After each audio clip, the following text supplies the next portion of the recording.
Hi, I'm Pat Kelly. Okay, in this problem, they start us off with this definite integral, which looks daunting. They ask us to approximate it using a power series. That's how it's going to become not so daunting, because we can use a power series in order to find an estimate to this. And they do throw a stipulation at us that they want the error to be less than 0.0001. Okay. Now here's the integrand that they give us, arctan of x over x. And if they tell me to use a power series to find that integral, let's start with the power series that we know that's close to that, which would be this arctan of x. I've already written down, but we've seen that series before. Okay. Then what I'll do is start tweaking it a little bit. It's a practice that we've been doing for a while with something new compared to something old. And the tweak here is I'll start with just that division of x. So arctan of x divided by x, which is what I'm interested in on the inside, is just going to look like this exact series, except divide by x in each term. Let's jump right to the general term there. And that means that the series will add up to n equaling 0 to infinity minus 1 raised to the n. And all we're doing when we divide by x then is dropping that down by 1, x raised to the 2n, and divide by that same 2n plus 1. So what I've written so far in the pink here is what this integrand would equal. Now I'll go back over here, maybe I'll even switch colors for you, because I'm ready to work on this problem where if I integrate that pink series, I'll get the answer for this integral. And then I have to make sure I take that integral from 0 to a half. So this integral equals, and I got my eye on this series, and I'm going to integrate it. So I'll still have the summation, n equaling 0 to infinity.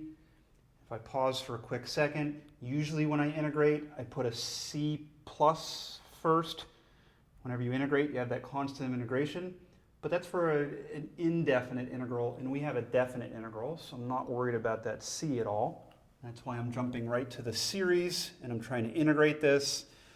-1 to the n power is just a coefficient. That's going to stay there. The x is going to bump up a power, so I'll get x raised to the 2n plus 1, and divide by 2n plus 1, which is actually what's already there, so let's slap some parentheses around it and square it.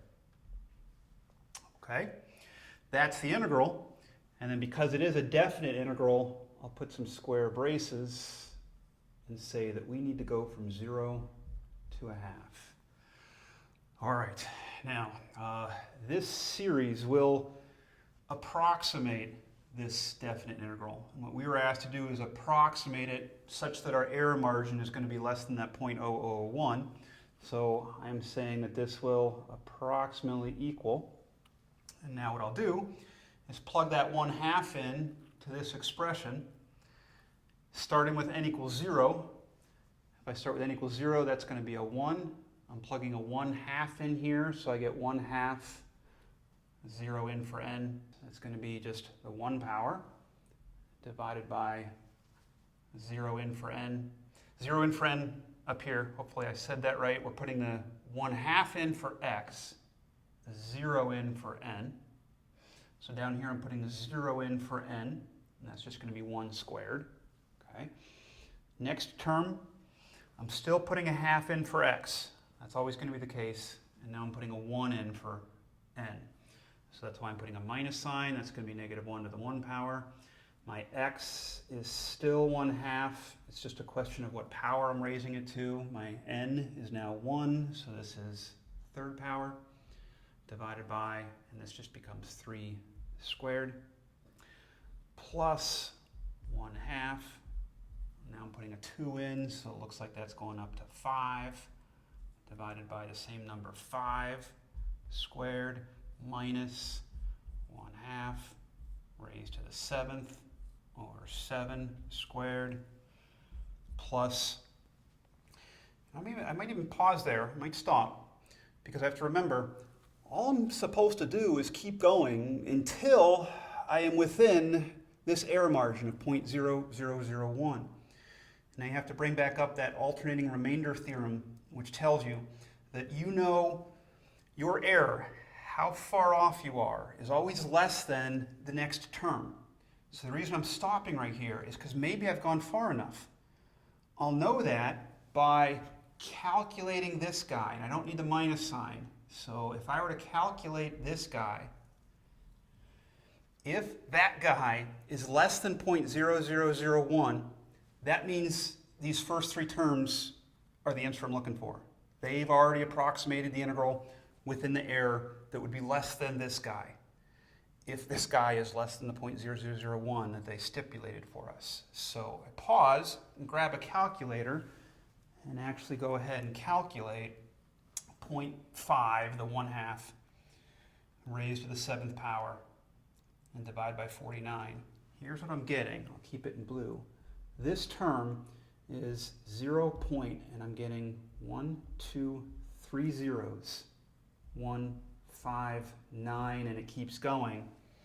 But what you need to notice is this number is bigger than the 0.0001, which just means I haven't gone far enough.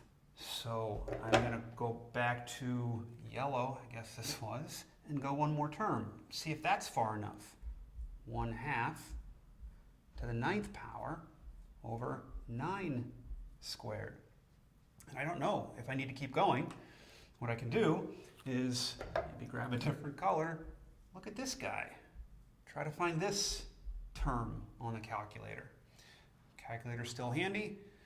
0.5 to the 9th power, and then dividing by 81, I am getting 0.1234 zeros, 2, 4, 1, 1, and it keeps going. But notice that this number is less than that error margin, that threshold that they gave to us. So back to that alternating remainder theorem, what that tells me is that if this term is smaller than what you were worried about, these first 1, 2, 3, 4 terms, the first 4 terms will approximate that integral with an error that is less than, actually less than this. So well less than what they wanted. Okay? So that does it for me. We were supposed to find the approximation to this definite integral using a power series, which is what we did. And with this error margin, I only need the first 4 terms. So let's do that now then.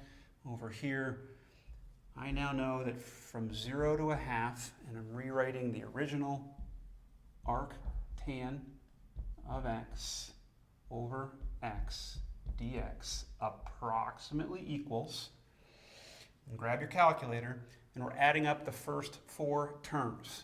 For this calculation, you're not throwing that guy in there. That was just for us to know that we've gone far enough with the 4 terms.